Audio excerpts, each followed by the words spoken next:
Today on the show, we're diving into the woe. Her name was Clara Weston, a 25-year-old woman from a small rural town in Montana. The kind of place where people know each other's business, where gossip spreads faster than the morning wind, and where legends are born, sometimes from the most unexpected moments. Clara wasn't the kind of person anyone expected to become a legend. She was quiet, withdrawn, and rarely seen smiling. After losing her father, a decorated marksman who had taught her everything about patience and discipline, Clara had retreated into herself. He had died in a tragic hunting accident when she was just 17. Since that day, she hadn't touched a rifle, not once.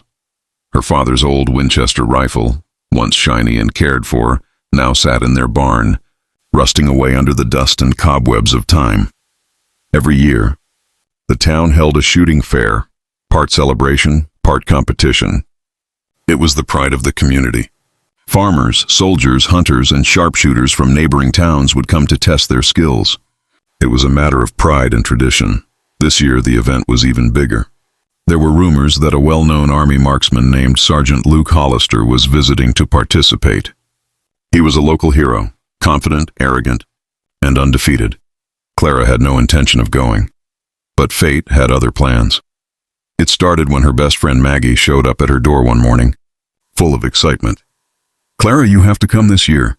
Everyone's talking about the special challenge. It's open to anyone. Winner gets $10,000. Clara smiled weakly. "You know I don't do that anymore." But Maggie persisted. "It's not just about the money. You've been hiding long enough. You used to love this. Your dad would want you there." That last sentence hit Clara like a punch. Her father's voice echoed in her memory.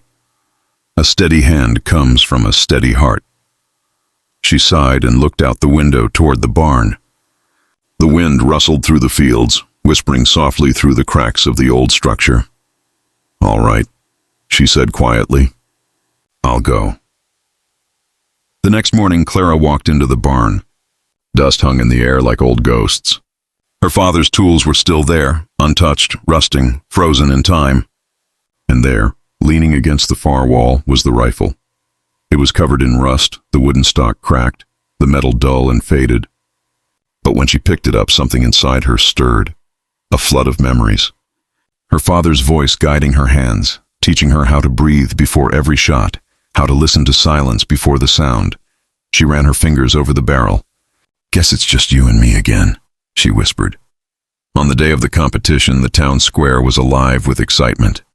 Banners waved, people cheered, vendors sold food, and music filled the air. When Clara arrived, heads turned. People whispered, "Is that Clara Weston? I thought she quit. She's using that old rifle. It's barely holding together. Poor girl. She doesn't stand a chance." Sergeant Luke Hollister, dressed in his military uniform, noticed her and smirked. "You're really entering with that thing?" he asked, pointing at her rusty rifle. Clara smiled faintly. "It still shoots," he chuckled. "We'll see about that." The rules were simple. Each participant had to hit 10 targets, stationary and moving, at increasing distances. Accuracy, speed, and precision were everything. As the competition began, one by one, contestants took their turns. The crowd cheered for every bullseye, gasped at every miss. Hollister, as expected, was dominating. He hit every target with robotic precision. Then it was Clara's turn. She stepped forward quietly, gripping the old Winchester. The crowd fell into a hush.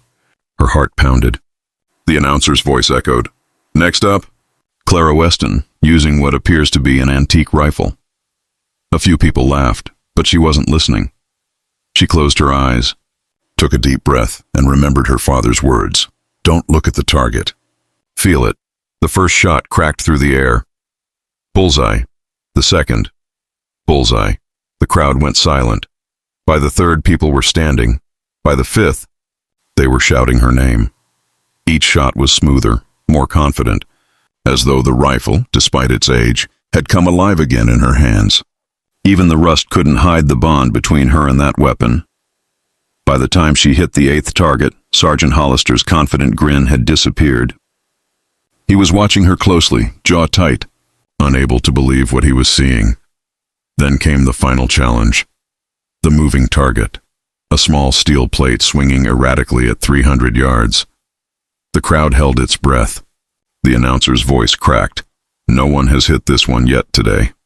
Clara adjusted her stance, inhaled slowly, and steadied her hands. For a moment, everything went quiet. The crowd faded away. The sound of the wind disappeared. She could almost hear her father whisper again, "Steady heart, steady hand." She exhaled. Pulled the trigger. Crack! The target rang with a perfect metallic clang. Bullseye. The crowd erupted. Cheers, applause, shouts. A wave of disbelief and admiration filled the air. Even Hollister clapped reluctantly, shaking his head in disbelief. "I'll be damned," he muttered, as Clara lowered the rifle. Tears welled in her eyes. Not because she won, but because for the first time in years, she felt free, connected again to the part of her soul she had buried long ago. Reporters swarmed her. Photographers took pictures, and the announcer declared, "Clara Weston, the first contestant to score a perfect 10 in 10 years. Maggie ran to her, hugging her tight. "You did it! Clara, you did it!" Clara smiled through her tears. "I didn't do it alone." She looked up at the sky, at the sunlight filtering through the clouds, and whispered softly, "Thanks, Dad." The rusty rifle became a symbol in town. They placed it in the community center behind glass, with a plaque that read, "Strength isn't in the weapon, it's in the heart that wields it." Clara's story spread beyond Montana. Local news picked it up, then national media. Interviews, documentaries, even offers from professional shooting teams came her way. But she politely declined most of them. She didn't want fame. She didn't want glory. All she wanted was peace, and to keep her father's memory alive. Months later, she started teaching shooting lessons to kids in her community. Not just how to aim, but how to focus, how to be patient, and how to find strength in stillness. Whenever one of her students would struggle, she'd smile and say, "Don't worry about the noise.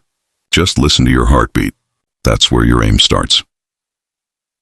Years passed, but the story of the girl with the rusty rifle never faded.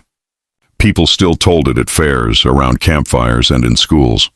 It wasn't just about skill, it was about courage, grief, and the power of not giving up on who you are. And every time someone visited that glass case in the community center, they didn't just see an old corroded rifle. They saw a reflection of themselves, the reminder that even the most broken things can shine again when touched by belief. And so, Clara Weston became a legend, not because she hit every target, but because she showed the world that sometimes the things we think are too old, too damaged, too forgotten, still have greatness left in them. You just have to pick them up and believe again. Moral of the story: the power of the human spirit is greater than rust, time, or fear.